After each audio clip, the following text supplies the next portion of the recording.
Guys, if you break the gate, there's no freedom because you will be arrested for criminal damage. So don't do that. Okay, don't do that.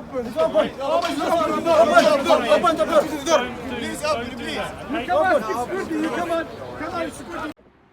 This is Paul Turner, the immigration barrister at Imperium Chambers.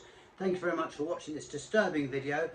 Please hit the subscription button and notification bell so that you don't miss out on any new immigration news. Well, today I'm going to be talking about the Home Office and what they've started, which are little more than concentration camps to hold certain political asylum seekers for political gain rather than any other reason.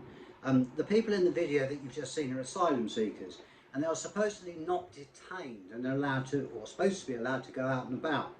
However, due to the squalid conditions in the camps, such as 20 people in one room, for example, toilets not working, there being improper cleaning coupled with a coronavirus pandemic, perhaps unsurprisingly, there's been an outbreak of coronavirus in the camp, which has led to the locking of the gates, effectively detaining people due to the Home Office keeping them in such squalid conditions. Why use army barracks? We've always managed to house asylum seekers within the community before. Well, the answer to that is quite disgusting, and it is contained within a leaked document which concluded that by locking up mainly black or ethnic minority men, not women or children, it would increase public confidence in the immigration system because, as the Home Office perceives and has written down, as far as the Home Office is concerned, the general public do not see asylum seekers as being equal to British citizens, even if they're ultimately granted a visa and deserving of protection, and therefore putting them in what the Home Office acknowledges is substandard accommodation is a surefire vote winner. To me, this is little more than an attempt by Priti Patel and the Home Office to divert attention from the failure of the asylum system as a whole and to gain support from among the right. Perhaps one of the personal reasons might be that actually some of the asylum seekers were housed in a hotel in Priti Patel's Witham constituency, something Nigel Farage drew attention to, and then after that we have the barracks detention. Maybe there's some element of personal sort of persecution, as it were. Anyway, notwithstanding the appalling conditions in the camps, some of the asylum seekers have tried to take their lives, some are on hunger strike, some are so scared of COVID because of the lack of ability to isolate that they sleep outside. And if you look at the temperature recently, it's been rather cold.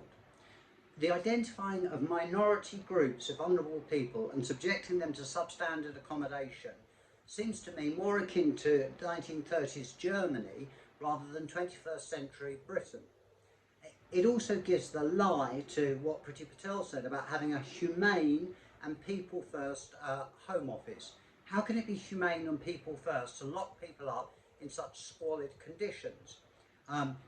Especially in circumstances where the Home Office have provided suitable accommodation in the past and are able to provide suitable accommodation now.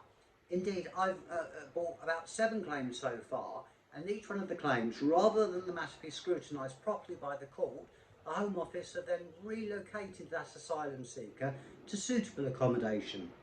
It appears to me that the Home Office is seeking to avoid judicial scrutiny. It's not just me that's criticised the conditions in the camps. One doctor described the conditions and treatment as beyond negligent. The camps have been criticised by doctors, by charities, and by various MPs. These camps and the reason behind them really are a disgrace to the United Kingdom in the 21st century. We do have accommodation elsewhere. Due to the coronavirus pandemic, there's lots of empty hotels and hostels.